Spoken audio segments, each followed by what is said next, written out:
Hello friends, welcome back to my YouTube channel. अगर आप UPSC mains की तैयारी कर रहे हैं 2026 के लिए, तो आज का ये वीडियो आपकी तैयारी की दिशा बदल सकता है।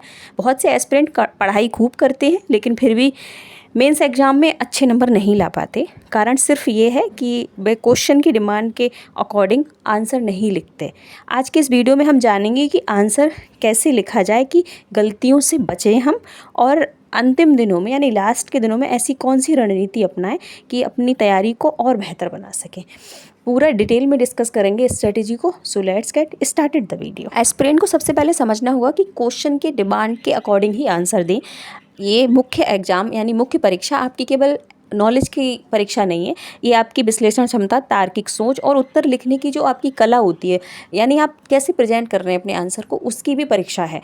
अगर क्वेश्चन में पूछा जा रहा है एक्सप्लेन करें, डिस्कस करें, विश्लेषण करें, आलोचनात्मक परीक्षण करें यानी क्रिटिकल एग्जामिन। हर शब्द का अर्थ अलग होता है। अगर आपने मांग को समझे बिना केवल जनरल नॉलेज के अकॉर्डिंग आंसर लिख दिया, तो आपको अच्छे नंबर मिलना मुश्किल है।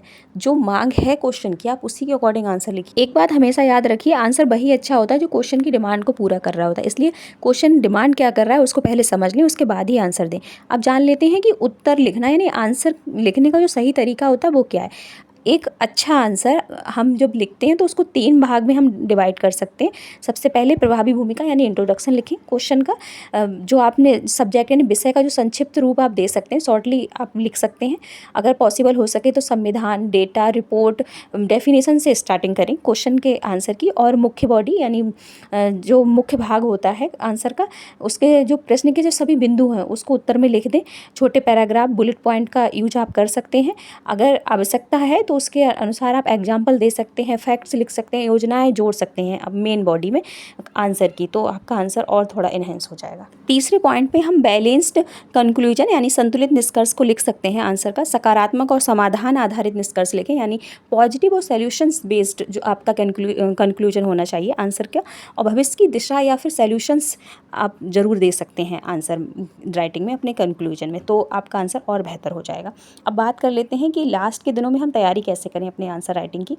अभी नई किताबें खरीदने का टाइम बिल्कुल भी नहीं है। जो पढ़ चुके हैं उसी को बार बार रिवीजन कर लीजिए। रोज़ कम से कम एक जीएस का आंसर लिखिए। 15 जो नंबर का क्वेश्चन आता है उसका आंसर ज़रूर लिखिए। और ऐसे का आप रोज़ प्रैक्टिस करते रहिए, ऐसे आप रोज़ लिखिए एक। और ज़रूर करने वाली जो बातें हैं लास्ट के दिनों में, सबसे पहले पीवाईक्यू ज़रूर हल करके जाइएगा।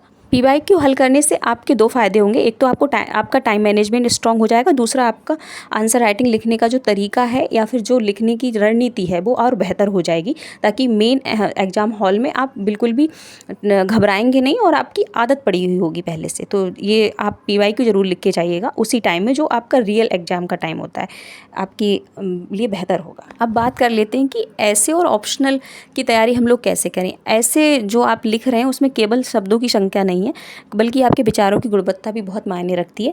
इसलिए सोशल, इकोनॉमिक, टेक्निकल, पर्यावरण और साथ से जुड़े जो भी मुद्दे हैं, जो भी विषय हैं, उनकी तैयारी आप बहुत अच्छे से कर लीजिए।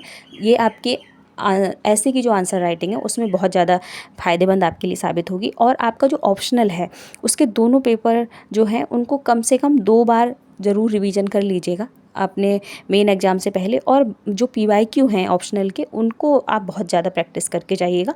ये आपके वहाँ एग्ज़ाम हॉल में बहुत हेल्पफुल रहेंगे, प्रैक्टिस जो आप करके जाएंगे पीवाईक्यू की। और ऐसे और ऑप्शनल आपके सिलेक्शन में बहुत महत्वपूर्ण भूमिका निभाते हैं, इसलिए इनको बिल्कुल भी हल्के में मत लीजिएगा। जितनी हो सके प्रैक्टिस और रिवीजन करके जाइएगा। करंट अफेयर्स की बात करें तो करंट अफेयर्स को जीएस से जोड़कर पढ़ें। करंट अफेयर्स को एक अलग सब्जेक्ट के रूप में बिल्कुल भी मत पढ़िएगा, उसको जीएस के पेपर के साथ जोड़ के पढ़ेंगे तो आपके लिए बेहतर होगा। करंट अफेयर्स के कुछ महत्वपूर्ण टॉपिक हैं, जैसे क्लाइमेट चेंज है, सामाजिक न्याय है, अर्थव्यवस्था है, शासन व्यवस्था है, इंटरनेशनल रिलेशनशिप है। इनको आप बेहतर पढ़ के जाइएगा। जैसे अभी होर्मुज संधि है या अमेरिका ईरान का जो युद्ध है, उनको बिल्कुल मैप में अच्छे से देख के जाइएगा, वहाँ से क्वेश्चन बनने की संभावना बहुत ज़्यादा हो जाती है। इन सब्जेक्ट के जो करंट एग्जाम्पल होते हैं आप अब अगर उनका यूज अपनी आंसर राइटिंग में करेंगे तो आपका आंसर बहुत ही प्रभावशाली रहेगा। तो इन करंट के मुद्दों पे ज़रूर नज़र बना के जाइएगा। फ्रेंड्स, यूपीएससी मेंस में आपको सक्सेस केवल ज़्यादा पढ़ने से नहीं मिलती है। सफलता अगर आपको मिलती है तो क्वेश्चन की डिमांड को समझने से, डेली आंसर राइटिंग करने से, रिवीजन करने से, मॉक टेस्ट का जो एनालिसिस आप करते हैं उससे, और सबसे ज़्यादा ज़रूरी बात लगातार अभ्यास से, यानी कॉन्टिन्यूसली अगर आप प्रैक्टिस कर रहे हैं आंसर राइटिंग की तो वो आपके सक्सेस में बहुत ही ज़्यादा महत्वपूर्ण भूमिका निभाता है।